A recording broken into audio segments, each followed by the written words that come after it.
आइए सर, आइए। आओ। आप लोग अंदर चले जाइए। इतनी परेशान क्यों हो? आराम से बैठो। तुम्हारे पिताजी के बारे में बोला, उसके लिए सॉरी। ये बताओ मुझे यहाँ क्यों बुलाया? क्या बात है? बचपन में 8वीं क्लास से ही तुमको लव करता हूँ, पर कैसे कहूँ, कुछ समझ नहीं पा रहा था। तो एमडी कहेगा तुम्हारी परेशानी है। चलो बैठो। एक दिन तुम स्कूल नहीं आई, मैंने पूरा स्कूल ढूंढा, सबको तुम्हारे बारे में पूछा, किसी को पता नहीं था। फिर पढ़ाई के टेंशन में सब भूल गया, और जब तुम्हें बस में देखा तो सब कुछ याद आ गया। बस में एक नज़र देखा तो पहचान लिया कि तुम राधिका हो। मैं बस यही कहना तुम चाहता जैसा चाहते हो वैसा नहीं हो सकता। मेरी माँ मुझे बहुत मुश्किल से पढ़ा रही हैं। मैं उन्हें धोखा नहीं दे सकती। प्यार के नाम पर बाइक्स पर घूमना, सिनेमा देखना, गार्डन में हाथों में हाथ डालकर घूमना, ये सब मुझे पसंद नहीं है। अब हम अगले हफ्ते मिलेंगे, ओके? मैं जो भी कह रही हूँ तुम समझने की कोशिश करो। तुम्हारे लिए भी यही अच्छा होगा कि इन सब बातों को दिमाग से निकालो। ए, अकल नहीं है क्या? दो लोग बैठकर बातें कर रहे हैं, ऐसे झांक रहे हो? मामा जी, मामा जी,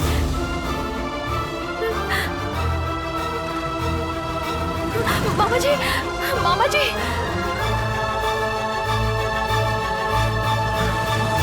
मामा जी, आप मुझसे बात कीजिए। इस तरह चुप मत रहिए आप। मैंने ऐसा कोई गलत काम नहीं किया है। गलत काम नहीं किया है ना, तो उसके साथ अकेले होटल तक क्यों गई? विश्वास कीजिए मामी जी, मेरा उसके साथ कोई संबंध नहीं है। जब तक तुम यहाँ हो जैसे चाहो रह सकती हो, लेकिन आज के बाद मुझसे बात मत करना।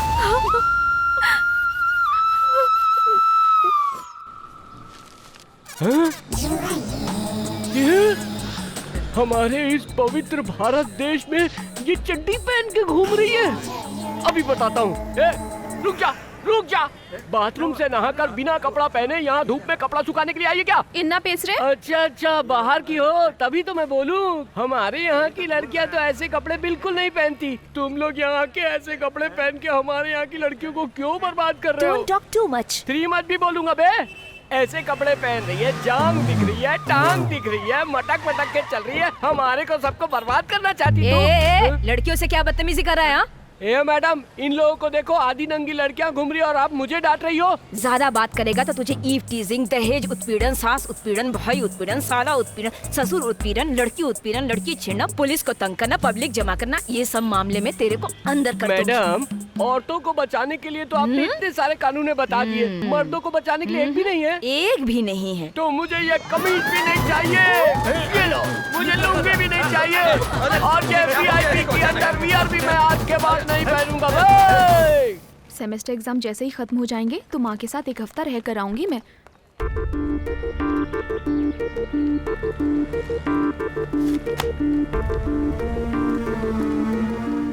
तुम मेरे साथ ऐसा क्यों कर रहे हो? क्या तुम्हें मुझ पर जरा सी भी दया नहीं आती? मेरे मामा जी ने मुझे गलत समझा।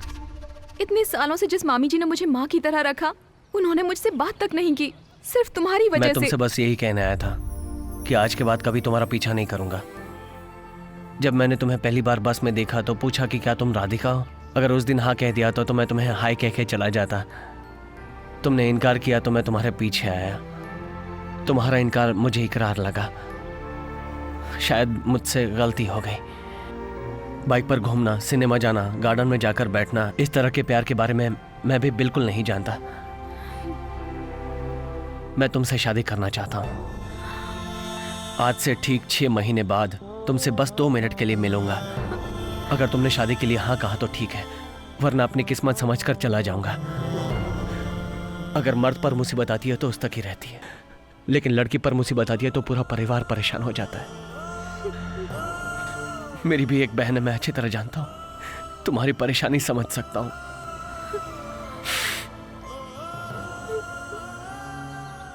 तुम्हें रेस्टोरेंट में बुलाना मेरी गलती थी, मुझे माफ कर दो।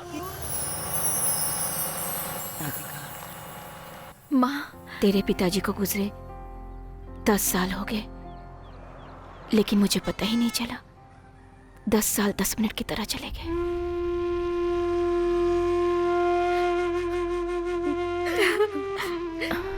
रो मत बेटी, रो मत।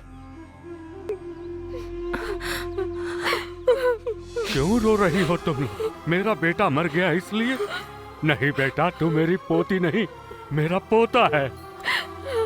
हिम्मत से काम लो, दिल में विश्वास रखो, ऊपर वाला सब अच्छा करेगा। अरे जल्दी कीजिए, अगर ये बस छूट गई तो दोपहर में ही बस मिलेगी। दूसरी जात वालों को क्यों शामिल किया गया? क्या हुआ? मालिक मुझे ही देख रहे हैं। यही वजह है कि तेरी शादी नहीं होती है। माँ जी आप देखिए, आप देखिए, मुझे दे, मैं देखिए।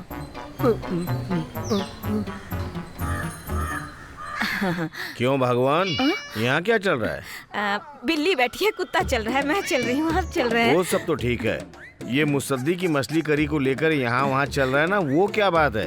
क्या मछली की अरे करी? रे रे। ओ क्या है, मैं तुम्हारी मछली करी की खुशबू सूंघ नहीं सकता या फिर ढोल की आवाज सुन नहीं सकता?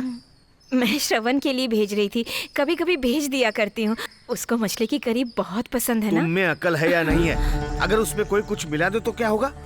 2 मिनट के अंदर तुम्हारी खत्म हो जाएगी कहानी किस्मत की।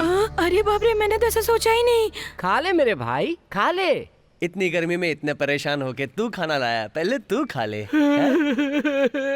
तू मुझे कितना भी मारे पीटे, लेकिन खाने के वक्त हमेशा तू मुझे पहले खाना खिलाता है। मैं तेरे इस प्यार पे मर मिटा हूँ मेरे दोस्त, मर मिटा हूँ। क्यों गणेश, खाना टेस्टी है ना? अबे माँ ने बनाया तो अच्छा ही होगा ना। हाँ हाँ, खा खा। तुझे चक्कर आ रहा है क्या? बिल्कुल नहीं भैया। मुझे लग रहा है तुझे चक्कर आ रहा है। वो किस लिए? सच कहूँ तो मुझे लगा कि हमारे दुश्मनों ने खाने में जहर मिलाया है, इसलिए तुझे पहले खिला दिया। खाने की थोड़ी टेस्टिंग हो जाए, है ना? क्या खाने में जहर है कि नहीं है उसका टेस्ट करने के लिए तूने मुझे चुना? यही तेरा प्यार है? 100 मील दूर से खाना आता है और तुमको इसकी कदर भी नहीं है। जिया जी, सादा भोजन उच्च विचार खाओ ना। शेर भूखा मर जाएगा पर घास नहीं खाएगा। तो क्या खाओगे, हमारा भेजा? मेरी सारी जमा पूंजी इसी जमीन पर लगी थी। हमारा पूरा भरोसा इस 7 लाख रुपए पर था। इस नोटिस को देख कर लग रहा है जैसे सब कुछ खत्म हो गया। फिक्र मत कीजिए जी, सब ठीक हो जाएगा। अब कुछ नहीं हो सकता, कुछ नहीं हो सकता। क्लास में नहीं आई, यहाँ क्या कर रही है? घर में बहुत टेंशन चल रही है। क्या हुआ? कुछ दिनों पहले मेरे मामा जी ने एयरपोर्ट के पास 2 ग्राउंड जमीन खरीदी थी। अचानक से नोटिस आया है कि एयरपोर्ट को बड़ा करने वाले हैं। पूरा परिवार परेशान है। मेरी तो समझ में नहीं आ रहा कि क्या करूं। ये बताओ राधिका, जमीन किससे ली थी? श्रवण, क्या हुआ जयंती? मैंने तुम्हें ये बात बताई, राधिका को पता नहीं चलना चाहिए। फोन रखो, मैं देख लूंगा। जासूसी कर रहा था गधे। क्या बात है, दरवाजा क्यों बंद कर रहे हो? ए चाचा, ए, तमीज से बात कर मुझसे। सुनो, कितनी बार कहा था उस एयरपोर्ट वाली जमीन को किसी को दिखाना मत, लेकिन तुम समझे नहीं। वो जमीन के कागजात तैयार किए और महुआ के रामनाथ को बेच दी। एयरपोर्ट को बढ़ाने का नोटिस मिलते ही वो पूरे परिवार के साथ मरने के लिए रस्सी लेने गया है। तुझे हाय ये लगेगी। अकेले नहीं खरीदी है, 160 लोगों ने मिलकर खरीदी है। उनके बारे में मुझे परवाह नहीं है, रामनाथ के बारे में अगर बताओ। हमारे स्टे को एयरपोर्ट अथॉरिटी वाले नहीं मानेंगे तो हम इसके लिए कोर्ट में जाकर अपील करेंगे। इससे बात करने का कोई फायदा नहीं है। सुन गणेश, हाँ। जल्दी जेसीबी राव को फोन लगा। अभी लगाता हूँ। अच्छा चाचा, पिछले साल गांव में घर बनाया था, खर्चा कितना हुआ था? 20 लाख। लेकिन तुम क्यों पूछ रहे? हाँ, उस 20 लाख के घर को 4000 में फिक्स कर दूंगा। क्या कहा? आधे घंटे जेसीबी के लिए 3000, पेट्रोल के लिए 1000, तोड़ने के लिए कह दूंगा, तोड़ देंगे। सिंपल है। क्या बकवास कर रहा है हेलो, तू? जेसीबी राव साहब हैं क्या? हाँ, उनको जरा बोलिए 6 घंटे के लिए वो चाहिए, लाइन पे बने रहे। मेरा काम कर दो वरना जेसीबी घर में घुस जाएगा। एक नया घर तैयार हुआ है, उस घर को तोड़ना है। नए घर को क्यों तोड़ना है? उसका वास्तु सही नहीं है ना। अच्छा बताओ मुझे क्या करना होगा? वो रोता हुआ परिवार मुस्कुराना चाहिए, वरना डीजल डाल के तैयार है। अरे फोन बंद करना। देखिए सर, आपने 2 साल पहले जमीन को 7 लाख में खरीदा था, मैं जानता हूँ। आज इसकी कीमत भले ही 10 लाख रुपए है, लेकिन मैं आपको 8 लाख रुपए ही दे सकता हूँ। अपने ओरिजिनल डॉक्यूमेंट दीजिए और इस पर साइन कर दीजिए। चलो साइन करवाओ। ये लीजिए। Thanks sir. अगर किसी मंत्री के पास गए होते तो मैं कभी नहीं डरता, लेकिन इन लड़कों के पास किनसे? सेल फोन से इतने बड़े बड़े काम करवा लेते हैं। बोल राधिका। वो जमीन वाली प्रॉब्लम सॉल्व हो गई है। ओनर खुद ही आकर सेटल करके चला गया। किसी ने रेकमेंड किया था। समझ नहीं आ रहा कि खुशी के मारे क्या करूं। एक काम कर, सिद्धिविनायक मंदिर जा, प्रसाद चढ़ा, नारियल चढ़ा, तेरे मन को शांति मिलेगी। ठीक है। आपने सही कहा, एमएलए साहब गलत रास्ते पर जा रहे हैं। नदी से बालू निकालने का कॉन्ट्रैक्ट इसने अपने बेनामी कंपनी के नाम पर ले रखा है। हर दिन 250 गाड़ी का परमिट लेकर 400 से 500 गाड़ी निकाल रहे हैं। सारा बालू दमन से हैदराबाद जा रहा है, वो भी ट्रकों में भरकर। हमने सारे चेक पोस्ट पर पूछताछ कर ली है। अब तहसीलदार को मैं साथ लाया हूँ। बुलाओ। बताइए सर। साहब नमस्ते। ये सब क्या हो रहा है? राजनेताओं के सामने हम क्या कर सकते हैं सर? एक सरकारी ऑफिसर को ऐसी बातें नहीं करनी चाहिए। हमारे जिले में नदी का पानी बिल्कुल ही नहीं आता, जिसके कारण खेती करना मुश्किल हो गया। अब रह गई बात वहाँ के बालू की। अगर ये लोग बालू निकाल लेंगे तो क्या होगा? पानी कहाँ से आएगा? नदी से बालू निकालना माँ के गर्भ को उजाड़ने के समान होता है। कहाँ है राजकिशोर? बेटा, अभी उससे कुछ भी पूछोगे तो कहेगा वो कुछ नहीं जानता। सब उसके बेनामी कंपनी के नाम पर हो रहा है। थोड़ा धीरज रखेंगे तो उसे रंगे हाथ पकड़ सकते हैं। ठीक है।